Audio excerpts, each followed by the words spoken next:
Warren Buffett ये दुनिया के चौथे सबसे अमीर आदमी हैं फिलहाल।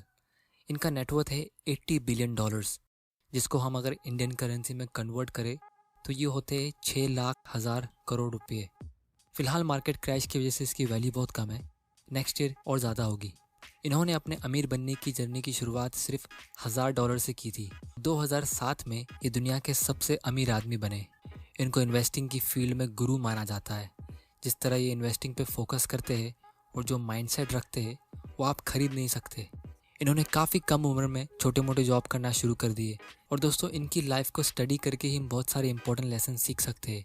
ये book the snowball Warren Buffett and business of life, इसको वॉरेन बफे की इकलौती और ऑथराइज्ड बायोग्राफी माना जाता है, जिसमें इनकी लाइफ को बहुत ही डिटेल में दिखाया गया है। और इसी बुक को काफ़ी सारे अवार्ड भी मिले हैं, जैसे best book of the year 2008 by Washington Post, financial times और बहुत सारी मैगजीन्स से। तो क्या आप रेडी हो दुनिया के सबसे स्मार्ट, अमीर और एक्सपीरियंस इन्वेस्टर की लाइफ के सबसे इंपॉर्टेंट लेसन सीखने के लिए? चलिए शुरू करते हैं। उससे पहले मैं चाहता हूँ आप इस चैनल को सब्सक्राइब करिए ताकि आप इन्वेस्टिंग और फाइनेंस रिलेटेड वीडियोस सबसे पहले देख सको और आप भी फाइनेंशियल फ्रीडम हासिल कर सको। Lesson number 1, think long term. Warren Buffett का एक बहुत ही फेमस कोट है, our favourite holding period is forever. इसका मतलब ये कि वो कोई भी स्टॉक खरीदते हैं तो उसे बेचने की चिंता नहीं करते, बेचने की सोचते ही नहीं है। फिर आप मुझसे कहोगे प्रॉफिट कैसे कमाते? क्योंकि स्टॉक मार्केट में लोग सस्ते में स्टॉक खरीदते और फिर उसे महंगे में बेचते और जो प्रॉफिट रहता है वो उनका होता है। लेकिन मैं आपसे एक सवाल पूछता हूँ, आप गूगल पे जाओ और एक चीज़ सर्च करो, दुनिया के सबसे अमीर 500 लोगों की लिस्ट, और ये देखो कि उनमें से कितनों ने अपनी कंपनी के शेयर्स बेचे पिछले कुछ सालों में। आप अगर जेफ बेजोस को देखो, जो फिलहाल दुनिया के सबसे अमीर आदमी हैं, वो अमेज़ॉन में इन्वेस्टेड है और उसमें इन्वेस्टेड रहते हैं। हम अमेज़ॉन से चीज़ें खरीदते हैं लेकिन कभी अमेज़ॉन को नहीं खरीदते। मुकेश अंबानी को देख लो, जो इंडिया का सबसे अमीर आदमी है। इनकी वेल्थ का सबसे बड़ा हिस्सा रिलायंस के शेयर्स में है, जिसको वो बेचते नहीं है, इन्वेस्टेड रहते हैं और उसके डिविडेंड्स को कंज्यूम करते हैं। तो वॉरेन बफे का लॉजिक काफ़ी सिंपल है, आप कंपनीज में तभी इन्वेस्ट करो जब आपको उसमें इतना पोटेंशियल दिखता है कि वो फ्यूचर में अपना बिजनेस और मार्केट शेयर मेंटेन रखेगी। तो अगर ऐसा हुआ तो फिर आपको हर साल डिविडेंड्स मिलेगा, जो अमीर लोगों की सैलरी होती है। इसे आप कंज्यूम करके फाइनेंशियल फ्रीडम हासिल कर सकते हो। जब आप कोई कंपनी में इन्वेस्ट करते हो तो उसका डिविडेंड काफ़ी छोटा होता है, लेकिन आप शॉक हो जाओगे जब आप देखोगे कि डिविडेंड और फिक्स्ड डिपॉजिट में कितना फ़र्क होता है लॉन्ग टर्म में। इनफैक्ट मैं इस पर एक बुक लिख रहा हूँ जो कंपाउंडिंग के बारे में और इंडियन स्टॉक मार्केट के बारे में है। चलो एक छोटा सा एग्जांपल लेते हैं। कोका कोला के CEO, जिसको पूरी कंपनी में सबसे ज़्यादा सैलरी मिलती है, लगभग $1 करोड़ की सैलरी मिली, लेकिन वॉरेन बफे को वही साल $59 करोड़ का डिविडेंड मिला, जबकि उन्होंने पूरे साल कुछ मेहनत भी नहीं की। जब CEO जॉब छोड़ देगा तो उसकी सैलरी बंद हो जाएगी, लेकिन वॉरेन बफे को डिविडेंड मिलता रहेगा क्योंकि उन्होंने अपनी खुद की नॉलेज से ऐसी कंपनी चुनी जिसके लॉन्ग टर्म सर्वाइवल के चांसेस बहुत ज़्यादा है, और इसी को कहते हैं रियल फाइनेंशियल फ्रीडम। लेकिन ये सब तभी पॉसिबल होगा जब आप लॉन्ग टर्म सोच रखते हो। वो जब भी कोई कंपनी में इन्वेस्ट करते हैं तब उसकी बहुत रिसर्च करते हैं और उसका एक सबसे इम्पोर्टेंट क्राइटेरिया चेक करते हैं, जिसको वो कॉम्पिटिटिव एडवांटेज या मोट कहते हैं। अब ये मोट जो है बहुत ही इंटरेस्टिंग कॉन्सेप्ट है, जिसका मतलब होता है कि कोई भी फोर्ट या बंगले के चारों तरफ गहरे पानी का छोटा सा तालाब होना, कुछ इस तरह, जिसकी वजह से दूर से ट्रैवल कर रहे दुश्मन इजीली अटैक नहीं कर सकते। इनफैक्ट दुश्मन उस फोर्ट के अंदर भी नहीं आ सकते क्योंकि उन्हें तैर के आना पड़ेगा, और जितनी देर में वो तैर के आएंगे उतनी देर में अंदर के सिपाही चौकन्ना हो जाएंगे। सिमिलरली इन्वेस्टिंग की दुनिया में एक कॉन्सेप्ट होता है जिसे हम कहते हैं बिजनेस मोड। ये बिजनेस मोड कुछ ऐसी चीज होती है जिस कंपनी के पास कोई ऐसा प्रोटेक्शन होता है जिसकी वजह से कॉम्पिटिटर्स आसानी से उनके कस्टमर्स को छीन नहीं सकते। तो ऐसी कंपनी में इन्वेस्ट करना काफ़ी फायदेमंद होता है क्योंकि कुछ ही सालों में ये कंपनीज का जो डिविडेंड्स मिलता है वो आपके इन्वेस्टेड अमाउंट से भी बहुत ज़्यादा होगा। इसीलिए वॉरेन बफे हमेशा आज को सेक्रीफाइस करते हैं कल के लिए और पेशेंस रखते हैं जब तक उनका टाइम आता है। ये तभी पॉसिबल होगा जब आपके पास इन्वेस्ट माइंडसेट हो। तो दोस्तों ये था सबसे पहला लेसन, थिंक लॉन्ग टर्म, क्योंकि कमज़ोर और अनसक्सेसफुल लोगों की एक निशानी होती है, वो ज़्यादा लॉन्ग टर्म सोच नहीं पाते। दूसरी तरफ दुनिया के सारे सक्सेसफुल लोग, जैसे कोई भी सक्सेसफुल बिजनेसमैन, अमीर लोग और कोई लॉन्ग टर्म इन्वेस्टर्स, हमेशा एक लॉन्ग टर्म सोच रखते हैं।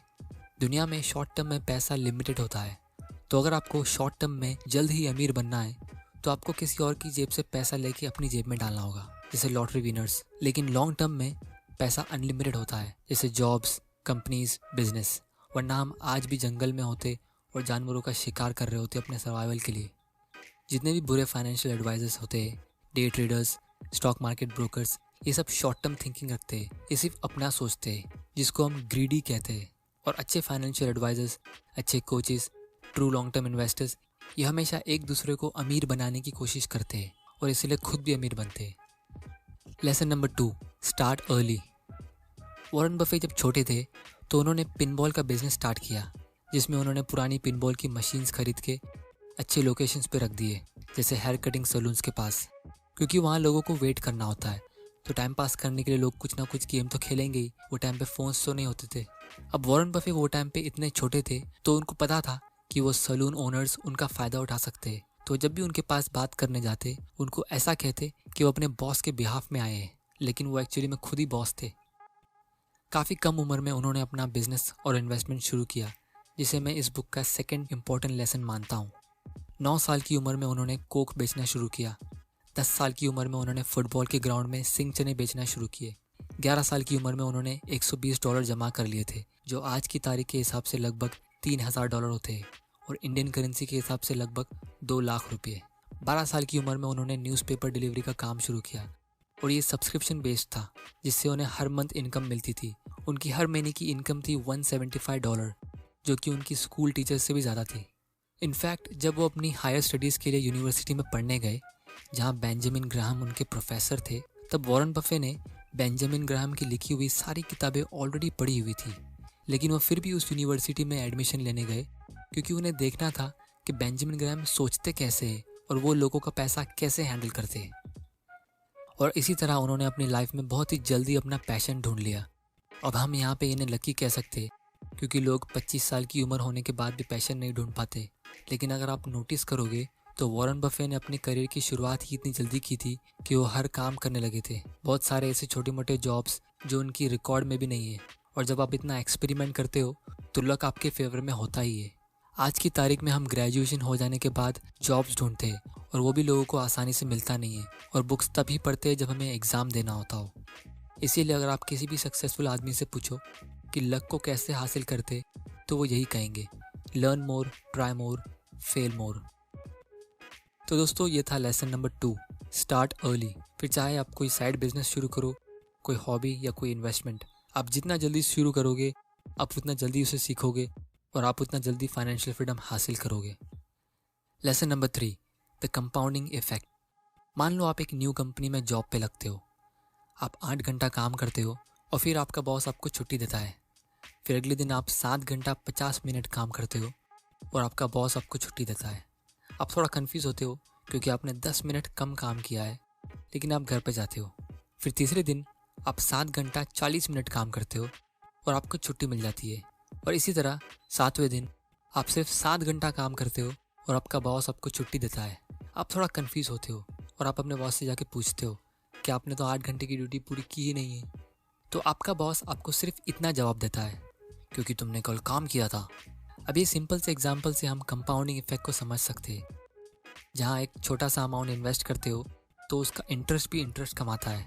जैसे आप 10,000 रुपया किसी कंपनी में इन्वेस्ट करते हो तो उसका 5% होता है सिर्फ 500 रुपया। लेकिन जब वो धीरे धीरे करके कुछ सालों तक ग्रो होता है, जैसे मान लो वही इन्वेस्टमेंट 5 लाख रुपए का हो गया, तो उसका 5% अब 25,000 रुपया होगा, जो कि इनिशियल इन्वेस्टमेंट से भी बहुत ज़्यादा है। अगर आप रियल लाइफ एग्जाम्पल लेना चाहो तो आप राकेश झुनझुनवाला का ले सकते हो। इन्होंने 2003 में टाइटन कंपनी का स्टॉक 3 रुपया पर शेयर पे खरीदा। आज इस कंपनी के स्टॉक का प्राइस 1000 रुपीज़ के भी ऊपर है। इसका मतलब राकेश झुनझुनवाला को 33,000% रिटर्न मिला सिर्फ 17 साल में। टाइटन कंपनी का कल का क्लोजिंग प्राइस था 1097 और आज का क्लोजिंग प्राइस है 1109, जो कि 12 रुपये का डिफरेंस है। लेकिन राकेश झुनझुनवाला को एक दिन में 300% प्रॉफिट मिला। कंपाउंड इंटरेस्ट को डिटेल में समझने के लिए मैं किसी और दिन एक डिटेल वीडियो बनाऊंगा। इसके लिए चैनल को सब्सक्राइब करना ज़रूर।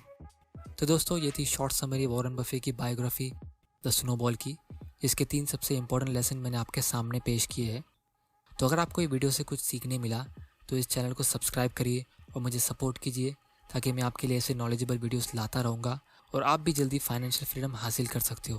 वीडियो पसंद आया तो लाइक कीजिए, कमेंट कीजिए और शेयर कीजिए। तब तक के लिए थैंक यू।